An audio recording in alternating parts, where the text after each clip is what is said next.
What's that? You're a broke college student looking for an affordable meal? Broke? What makes you think I'm broke? No, seriously, what's got you convinced that I'm broke? Huh? I'm confused. I don't know. I mean, I just assumed because you know what happens when you make assumptions? You make an arse out of you and me. Whoa there, Jamal. Don't pull out the 9. I'm sorry. No, I'm gonna pull out the 9, 10, 11, and 12 on you. Brother, this guy stinks!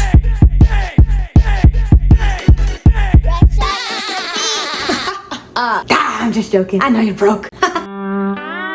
But if you are looking for an affordable meal prep that is easy to put together and not at all disgusting, then you've come to the right place. Key emphasis on affordable. The year's 2025. Put up the ramen noodles. Set them aside. You don't need to eat that anymore. Not in Kali's corner. So fortunately for you, if there's anything I'm an expert in, it's being broke. So I got you. On today's menu, we are making cauliflower rice, peri-peri chicken, and broccoli. Although you can substitute this for spinach, I just didn't have any spinach because we forgot to buy it. Now, although I am no longer a broke college student, the only thing that's changed from that phrase is that I am no longer a college student. I still very much make this meal. I used to make this meal literally all the time when I was in college. It was delicious then, it is delicious now. And I actually made it on my TikTok if you want to watch that, just in case. But with that being said, let's hop into the tutorial. Now, I would lie to you and tell you that this only takes 30 minutes to make. And like, it does, but I am the most incompetent person I know in the kitchen. So things that literally should only take 30 minutes take like 30 years for me. But you're better than me. You know how to cook, girl. You know your way around a kitchen, boy. It is 8:28 p.m. I'm trying to see if I can get this whole thing done by like 9:30.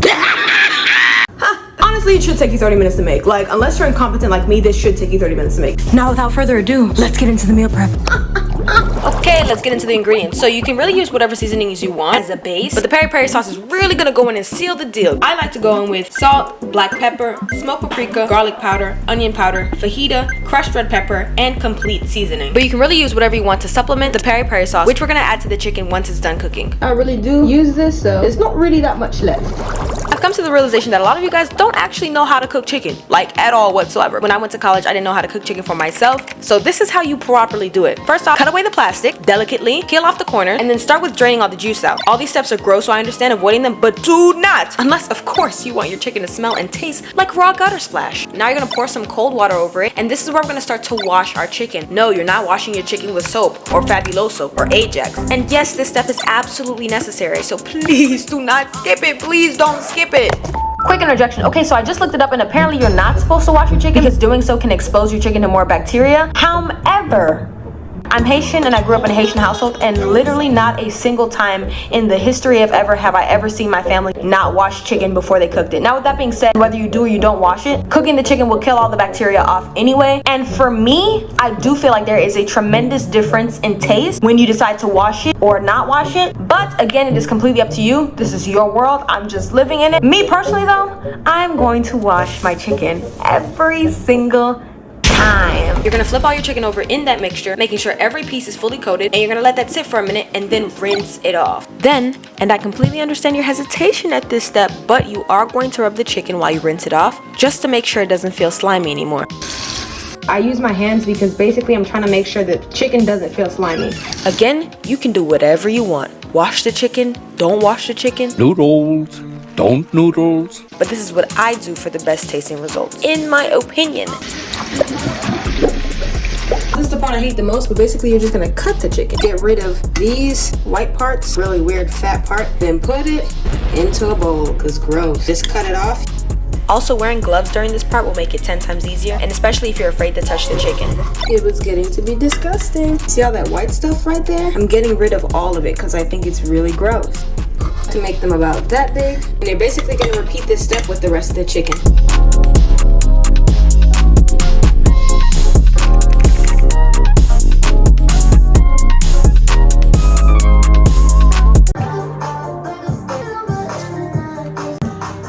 Put this on 2 plates and split it out evenly so that it's easier to season. Lay it nice, boom! I'm pretty generous with my seasonings, but because we are gonna be adding a sauce to this, you don't need to. I'm not gonna do too much. Oh, that's probably too much. Just gonna mix that up real nice and nice. Now that is a nice piece of chicken. Very, very nice. 10:16 and chicken's not even on the stove yet. This should not take that long for you because you are better than me. And now you see why. 10:16.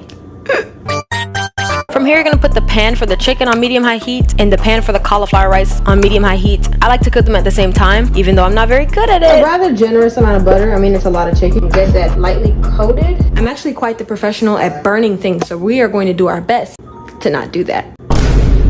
Both of them are burning. You're supposed to add the oil to the butter so the butter doesn't burn, but I forgot. So you can hear a sizzle. Now, make sure you do not overcrowd the chicken so that it cooks evenly. I repeat, do not overcrowd. That's why I opt to cook in batches as opposed to cooking everything all at once. When the chicken starts to look like this, in between the pieces are brown, and it's got this white stuff coming out of it, it's time to flip. And if you're unsure, you can always flip over a single piece of chicken to see if it's cooked properly before you flip the whole batch. Now, here is the secret Krabby Patty formula to getting the most perfectly crispy chicken every single time. The key is to cook the chicken undisturbed. I repeat, do not move the chicken while it is cooking on each side. You're gonna cook it on the first side for a good 7 minutes and you're not gonna touch it the whole time it cooks. Then you're going to flip it over and you're going to let it sit in the pan and you are not going to touch it for another 7 minutes. I don't go back in and stir my chicken until it's completely cooked. Do not stir your chicken as you're cooking it. Otherwise, it's gonna be really hard for your chicken to crisp up nice and nice. And you're gonna be upset when my chicken looks like this and your chicken looks like this.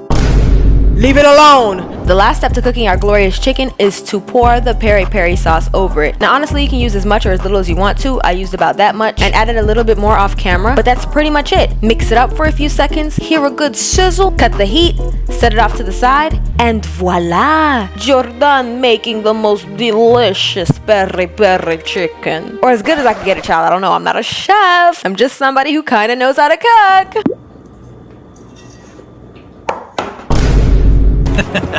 Why, that's very good. I burned this. Let's try again. Now onto the cauliflower rice. I usually cook this at the same time as my chicken. I honestly cook this in the bag. Cooks in the bag, but I never do that. So every time I cook, I feel like I'm on a show of Gordon Ramsay. I feel like I'm in Hell's freaking kitchen. It's fucking rancid! Dump it in the pan, mix it around, hear it sizzle, and call it a day. Y'all, it literally only takes 5 minutes to go from frozen to completely cooked. I like to add a little bit of butter, a little bit of lime juice, and a tiny bit of salt, and voila! The cauliflower is prepared to eat. Low-key kind of burnt this, but it's okay. Now to the last step, cooking the broccoli. This bag is absolutely massive. I'm using the same unwashed pan I used to cook the cauliflower rice, adding in a little bit of water and no particular amount. Like, honestly, I used the measuring cup because it was the only thing clean. And for the aesthetic, you literally just need enough to coat the bottom of the pan and cook the broccoli all the way through. That was like a little less than half the bag. Personally, I don't really like my broccoli to taste like anything but water, so maybe some pepper and a little bit of butter. Lime juice and a pinch of salt if I'm feeling frisky, but that's literally it. Here I go saying I don't season my broccoli. And then proceed to season it. And that's pretty much it. Cook it to your liking and you're done. Again, this is a meal prep sort of situation, and I ended up getting way more footage than I needed to because I filmed literally every single batch. So enjoy this montage of me cooking the rest of the food, and I'll see you in a second for the final reveal.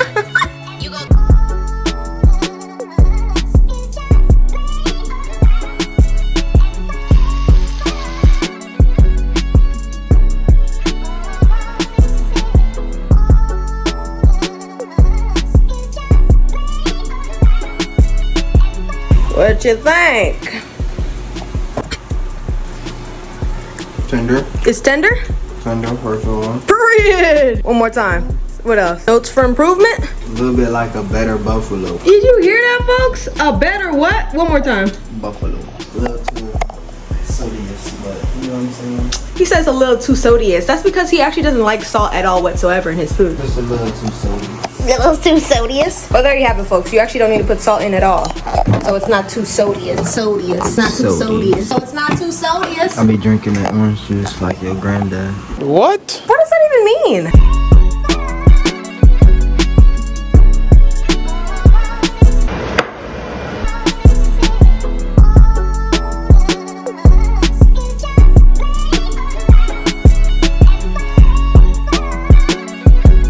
Actually, you know what? This is not. You can't even see the rice. There we go. There we go. I don't have any more containers. After you're done splitting your meal prep into containers, make sure you don't put the lid on your food unless the food has cooled down completely. If you put the lid on while it's still hot, it's gonna cause condensation, and the condensation is gonna make your food rot inside the container, even if it's in the fridge. So let the food cool. Once it's cool, put the lid on, and once the lid's on, put it in the fridge. The lid. No, the lid. The lid. The lid. Warmer? You're hot! You're on fire! Oh, it burns! Okay, wait. If you've ever taken out some leftovers and you wondered why it smells like pickled feet and Fritos, it's probably because you put the container in there while it was still hot. Babe, it will literally become rancid Fucking rancid! and inedible in the container. Do not do it to yourself, please. You see that right there? You see that? You know what that means? That means it's not ready. That's condensation. That's an issue. So I'm actually gonna take the top off. So the cauliflower makes 8 servings. As far as the chicken though, literally less than half is gone. Also keep in mind that depending on who you are and what your diet is and whatnot, your serving sizes and your portions might look a little bit bigger or smaller. I would say if you want to make this meal a more high protein version of itself, you could definitely add Greek yogurt to the chicken as you're cooking it. So like right after you put it in the peri-peri, that could definitely add more protein to this meal easily. Or you can just use a double-sized serving of chicken, or you could swap the chicken out for ground turkey, which I think has a little bit more protein than chicken. I personally really love ground turkey, you guys. I love ground turkey so much. Literally, I'm a fiend. But anyway, it is literally, y'all don't even want to know what time it is. 2:35 in the morning. 2:36 actually. 2 damn o'clock in the morning, where you been? This meal is very much air fryer friendly. So instead of doing what I did, which was cook it on the stove for literally like 5,000 hours, you can cook the chicken in the air fryer and then just add the peri-peri sauce to it after it's done being cooked, and like as it's still cooling down, cut down a lot of cooking time for you. And then likewise, you could actually put the cauliflower rice in the microwave, which it literally says on the bag to do, and do the same thing with the broccoli. You could literally just microwave it, so everything would come together a whole lot faster than it did for me. So yeah, hopefully this video was helpful. This is my first time ever doing like a meal prep sort of cooking video. I don't think I mentioned this in the beginning, but I actually literally genuinely hate cooking. Part of the reason why is because it literally takes me 3,000 hours to cook a very simple freaking meal. That being said though, over the years I have gotten a whole lot better at it. As much as I hate cooking, I do like meal prepping. This right here. So anyway, I hope you guys enjoyed this video. Let me know if you want to see more content like this from me in the future. I'm trying to be as consistent as possible. I never used to be this person, but if you like this video, like, comment, and subscribe. Please. Toodles.